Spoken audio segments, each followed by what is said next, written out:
The crystal chandeliers above me shimmered like frozen fireworks, each droplet of glass reflecting the golden glow of Mayfair's most exclusive ballroom.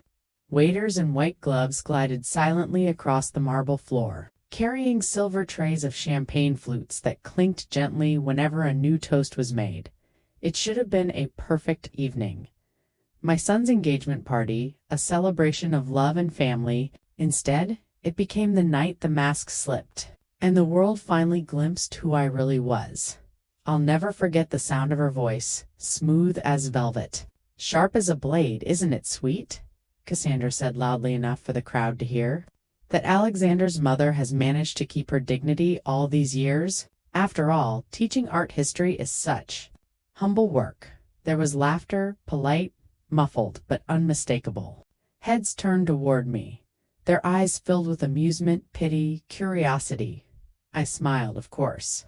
In London high society, a woman learns to smile even when her throat burns with humiliation. But inside, something cracked. And if you think that was the worst thing she said that night, just wait until you hear what happened next. I had chosen a midnight blue gown, elegant but modest, with pearl earrings my late husband once gifted me. My son Alexander stood proudly by Cassandra's side, his hand resting lightly on her waist, his expression glowing with love. He didn't notice the dagger she had hidden in her words. To him, Cassandra was flawless, the perfect English rose, born into the Whitmore family, raised among horses and manor houses. He didn't see the calculation behind her smile. The way her eyes darted across the room as though measuring every person's worth. She leaned closer to a cluster of women and added, "Though of course, Alexander will provide her with comfort in her later years. That's the beauty of marrying up, isn't it?" Gasps fluttered through the air. I felt my fingers tighten around the stem of my glass, the champagne trembling as though it shared my rage. I could have answered then. I could have sliced her arrogance apart with one truth. But secrets are only powerful when kept hidden. So I smiled again. "I know what you're thinking. Why didn't I say something? Why let her insult me?" Well, because the time to strike hadn't come yet. And when it did, it would be unforgettable. I slipped away from the crowd, letting the sound of string music wash over me as I walked toward the balcony. Cool London air wrapped around my shoulders. A welcome relief from the suffocating ballroom. That's when I heard the voice I hadn't expected. "Bella Hartwell, I almost didn't recognize you." I turned and found Lord Henry Whitmore, Cassandra's father, standing in the shadows. His face flushed with drink. His aristocratic features had softened with age, his once commanding presence dulled by years of financial missteps. But his eyes? They widened the moment they locked on mine. "It's you," he whispered. "The one behind Sterling Holdings? The anonymous investor who bought my ships?" My heart skipped. No one in this room, not even Alexander, was supposed to know the truth. That I wasn't merely an art historian widow. That behind carefully veiled trusts and shell companies, I controlled a fortune vast enough to shake dynasties. I said nothing, but my silence was answer enough. Lord Whitmore stumbled back, eyes darting. For a man drowning in debt, recognition was as dangerous as drowning itself. And here's where the story starts to twist. Because once a secret leaks in a ballroom full of aristocrats, there's no turning back. When I returned inside, Cassandra caught my gaze. She was laughing with Alexander, her diamond bracelet glittering like a chain around her wrist. But her smile? Oh, that smile. It wasn't joy. It was triumph. Did she know what her father had just realized? Or was she still playing her game, believing me nothing more than a widow in pearls? For the first time that night, I let my expression harden. A flicker, just a flicker of warning crossed my face. And she noticed the engagement cake was cut. The band played its final waltz. Guests departed in their chauffeured cars, their laughter fading into the night. Alexander kissed my cheek, his eyes soft. "She makes me so happy, Mom. I can't wait for you to truly know her." I forced myself to nod. For him, I would remain silent, for now. Because I had raised him to believe in love, in goodness, in trust. I would not shatter that illusion with one brutal revelation. Not yet. But if you think this night ended peacefully, oh, you'll want to hear what was waiting for me the very next morning, when dawn broke over my Kensington townhouse. A cream-colored envelope awaited me on the silver tray by the door. No sender's name, just my own written in looping script. Inside, a single sheet of paper. We know who you are. Your fortune cannot remain hidden forever. Play along, or we will expose everything. No signature. Just the Whitmore's crest embossed faintly at the top. My hand tightened on the page until it crumpled. They thought they had cornered me. They thought they could drag my secrets into the light and destroy me. They had no idea who they were dealing with. And that, my friends, was the moment I decided this wasn't going to be Cassandra's story anymore. This was going to be mine. The letter lay crumpled in my hand, the ink still burning into my eyes. We know who you are. It was both a threat and a promise, and I knew exactly where it had come from. The Whitmores, Cassandra's family, had once been titans of shipping, lords of the sea, commanding fleets that carried fortunes across the globe. But, in recent years, their empire had rotted from within. Bad investments, reckless spending, whispers of scandal. Their estates remained gilded, their titles intact. But beneath the velvet and gold, the coffers were empty. And now, their daughter had set her sights on my son. They thought Alexander was their salvation. They thought I was just a widow with pearls and polite smiles. They were wrong, and if you think I was about to let them destroy my boy's future, just wait until you hear what I uncovered next. That morning, as I sat in my study sipping black coffee and staring at the London drizzle, I felt the first tremor of Cassandra's schemes. It came in the form of a phone call, not to me, but overheard when I visited the florist that afternoon, discreetly. "Mr. Hargreaves," I heard Cassandra's honeyed voice say behind me, her back turned. "I want everything. Bank accounts, property records, trusts, anything hidden." Yes, she's clever, but no one is invisible. Find me her secrets. My blood chilled. She was talking about me.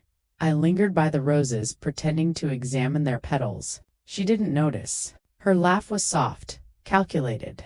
"And if you do this well, Mr. Hargreaves, there will be a generous bonus." I don't like surprises, and I refuse to marry into poverty. So, that was her game. Not love, not devotion, just calculation numbers.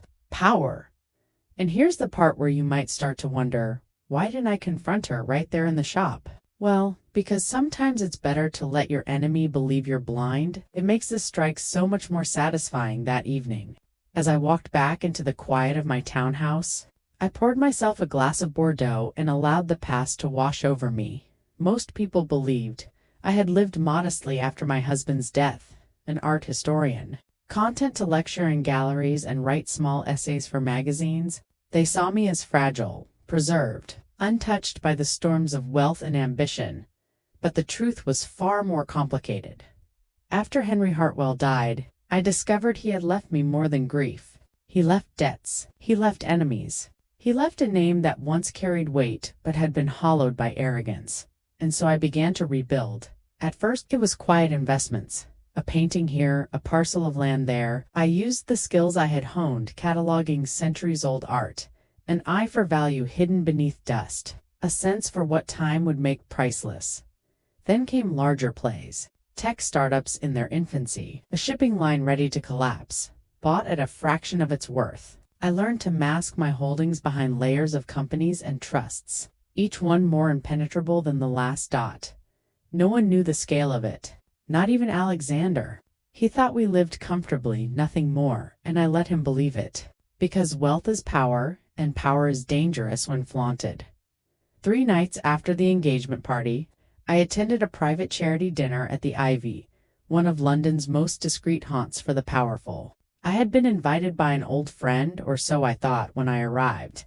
The air thick with cigar smoke and candlelight. I saw him, Julian Sterling. My pulse skipped. Julian had once been my husband's fiercest rival, a financier with a reputation as sharp as glass. But years ago, after Henry's death, he had quietly disappeared from society. Rumors swirled. A scandal in Monaco, a vanished fortune, an affair with a duchess. And now here he was, standing with a glass of whiskey, his eyes fixed directly on me. "Bella Hartwell," he said, his voice low, almost amused. Still managing to look untouchable, I stiffened. "Julian Sterling. I thought you were dead," he smiled. "Not dead, just invisible." Much like yourself, the implications stung. Did he know? Had he seen through my carefully crafted facade? He leaned closer, his breath warm against my ear. Cassandra Whitmore is dangerous, you know? Pretty? Yes. Ambitious? Yes. But desperate women are the most lethal kind, and she's desperate. I searched his eyes, trying to discern whether he was warning me or toying with me. Why tell me this? I asked. He shrugged. Because I enjoy watching a game well played. And Bella, you've always been better at chess than anyone gives you credit for. Now, pause here for a moment.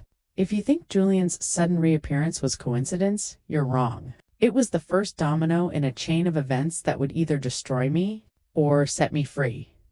By the following week, whispers had begun to reach me. My banker mentioned an inquiry from a potential client asking about old trust structures. My solicitor received a request for public records tied to my maiden name. Even my housekeeper noticed a man in a gray coat lingering across the street, pretending to read a newspaper. Cassandra's investigator? No doubt. I let them dig. I let them scratch at the surface.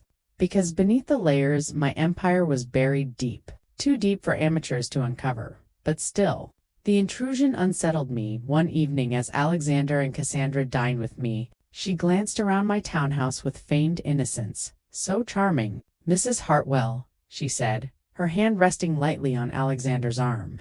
Though I do wonder, how do you manage it on a lecturer's salary? These antiques, the wine cellar? Surely there must be some hidden family wealth.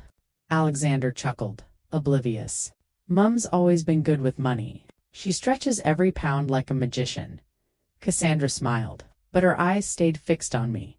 I met her gaze unflinching. A magician never reveals her tricks, she laughed, but it didn't reach her eyes. That night, after they left, I sat alone by the fire. Julian's words echoed in my mind. Desperate women are the most lethal kind. Cassandra wasn't just marrying Alexander for stability. She wanted control, access, perhaps even the keys to a fortune she suspected, but could not yet prove. I knew then that this was no ordinary family drama. This was war, and if Cassandra thought I was a meek widow to be brushed aside, she was about to learn otherwise. Because here's the truth. I've learned in life, the most dangerous person in the room is not the loudest, not the richest, not the most admired. It's the one who waits, the one who watches, the one who smiles while plotting their next move the very next morning. I set my plan in motion. It began with a simple phone call to an old contact in Zurich. Then another to a journalist friend who owed me a favor. Seeds planted, threads pulled, traps laid. If Cassandra wanted to dig into my past, I would let her. In fact, I would feed her carefully chosen pieces, just enough to make her believe she was uncovering the truth. But the truth she would find was the one I wanted her to see. And so, the stage was set. The Whitmores thought they had me cornered.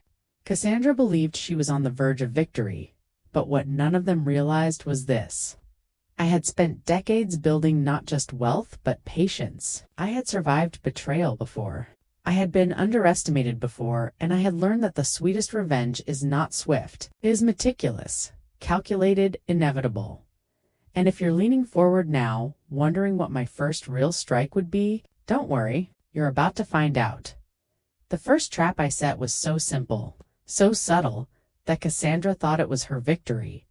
I leaked a trail of crumbs. A false company registration here, a forged trust deed there. Enough to suggest that I had once invested in a crumbling shipping firm. The kind that would explain why my life appeared comfortable, but not extravagant. Within a week, Cassandra pounced.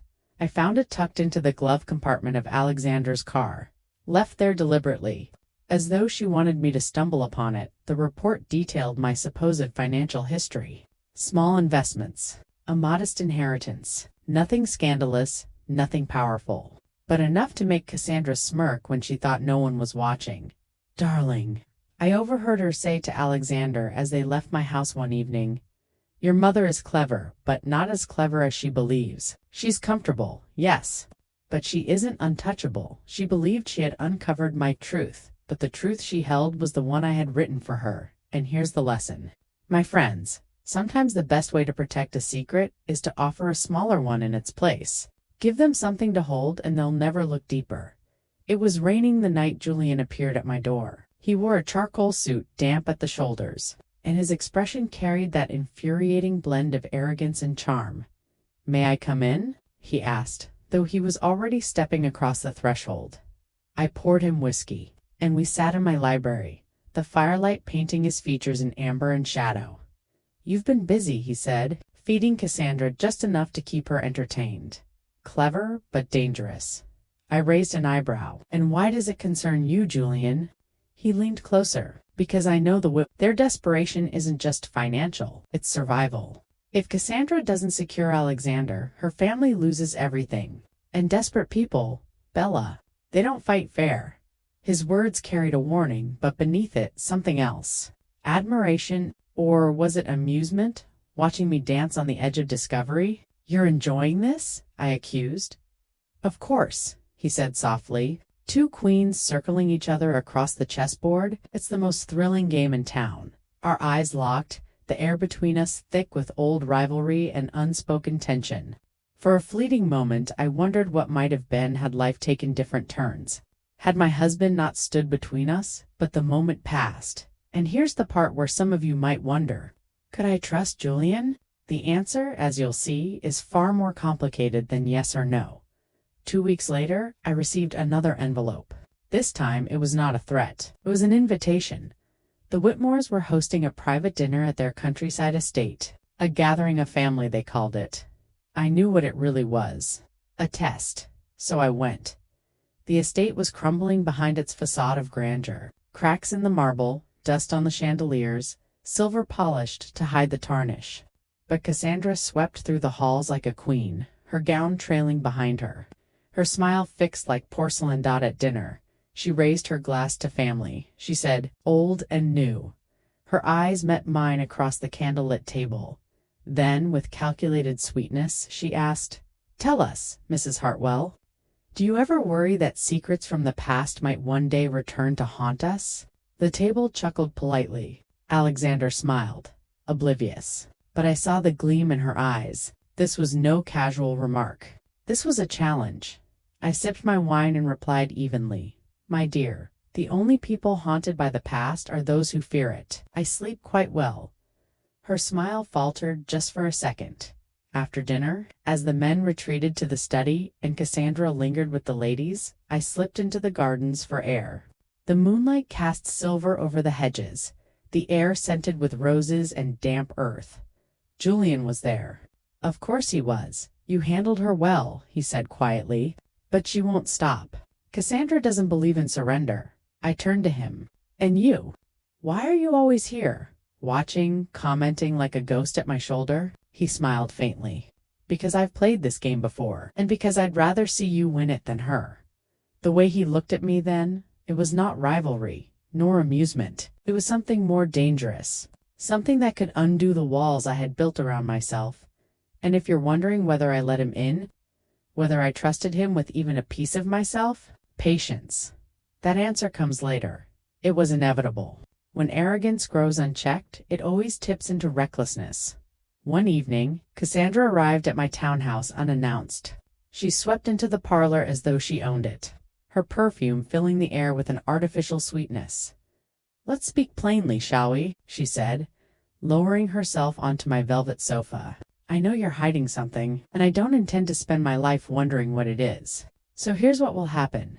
When Alexander and I marry, you will grant us access to whatever fortune you've tucked away. In return, I'll ensure you remain respected in society. Fail to comply and, well, secrets do have a way of finding daylight." For a moment I said nothing. I simply studied her, the way her hands trembled ever so slightly despite her confident tone. The flicker of desperation in her gaze, then I smiled.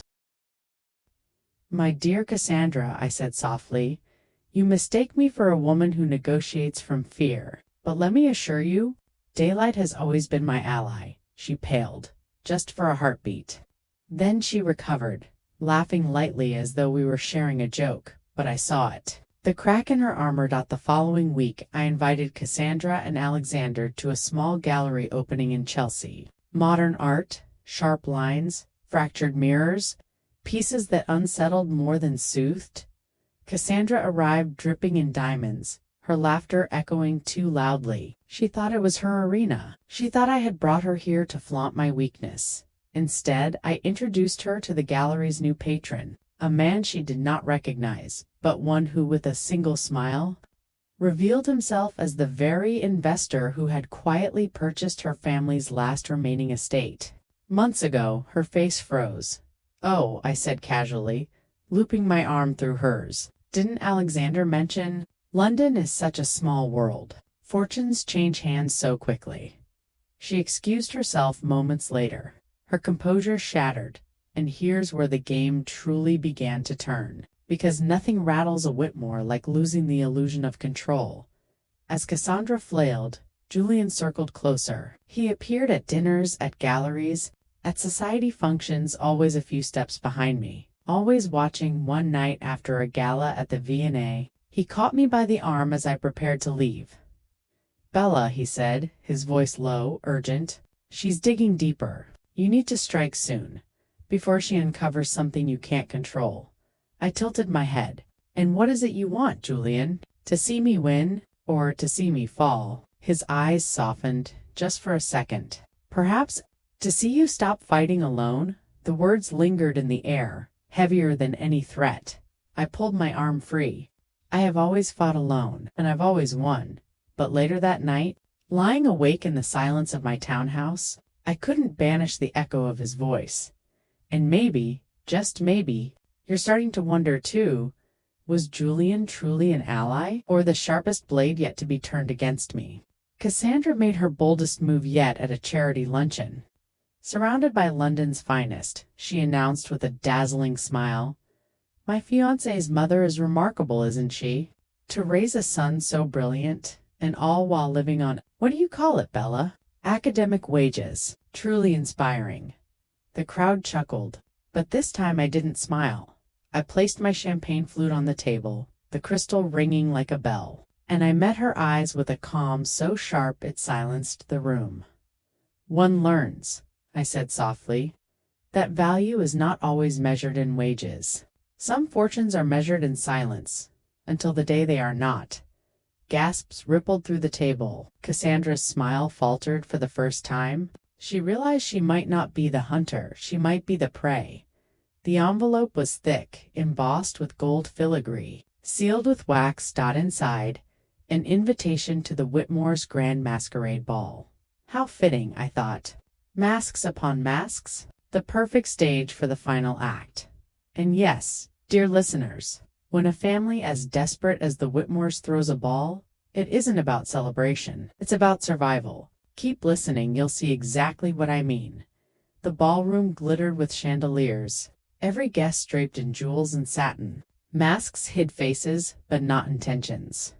I wore black silk, my mask edged in gold. Cassandra chose crimson, feathers fanning from her head like a peacock. Alexander, poor boy, smiled blissfully at her side, unaware he was merely a pawn. Julian was there too. His mask was simple, black, sharp. His eyes, though, never left mine. Music swelled, champagne flowed, and beneath it all, tension coiled tighter and tighter. At the height of the evening, Cassandra clinked her glass.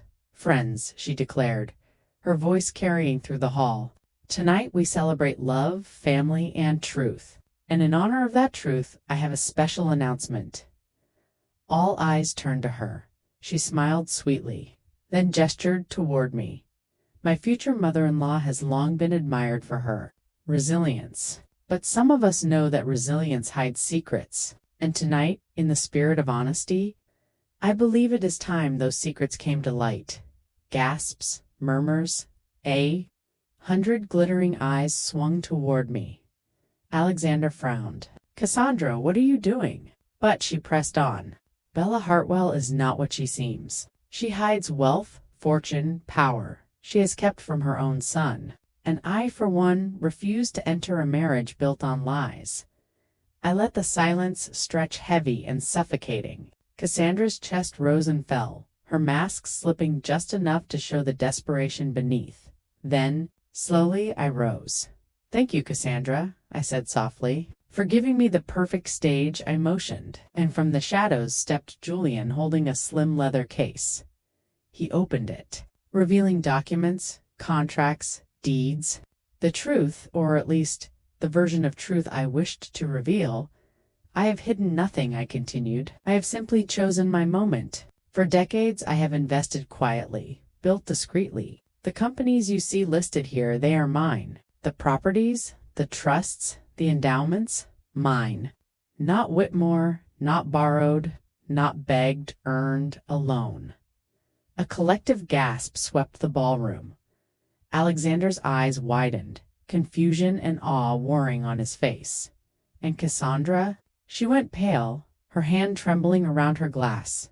"You see," I said, turning toward, "her power is not given, it is built. And those who spend their lives clawing for scraps will never understand the patience it takes to create an empire for a heartbeat." Cassandra tried to recover. "She lies," she spat, her voice shrill. "Forged papers, theatrics," but Julian's voice cut across hers, smooth and merciless.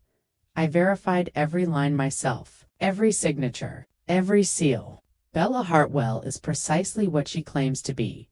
The room turned against Cassandra in an instant. Whispers spread like wildfire. Masks turned away from her, eyes narrowed, mouths curled. Alexander stepped back from her side, his expression torn with betrayal. "Cassandra," he whispered, "what have you done?" Her mask slipped completely, then rage, panic, humiliation flashing across her face. She fled the ballroom, crimson feathers trailing like blood in her wake. The music resumed eventually. But the night belonged to me. Guests approached with reverence. Offers admiration thinly veiled as curiosity. I accepted it all with grace, but inside, my heart hammered. Because victory, no matter how sweet, always carried a cost. Later, as the ballroom emptied, Julian found me on the balcony. The city lights stretched out like stars, the air cool against my skin. "You played it perfectly," he murmured. "Even I didn't see every step." I looked at him, searching his face. "And you, what role did you truly play tonight? Ally or executioner, waiting for his turn?" His gaze softened. "Perhaps once I might have been the latter, but tonight, I wanted to see you win. I always did." The silence between us thickened, charged with everything unspoken, and then, for the first time in years, I let myself lean just slightly into his warmth. And maybe you're wondering, did I trust him after all?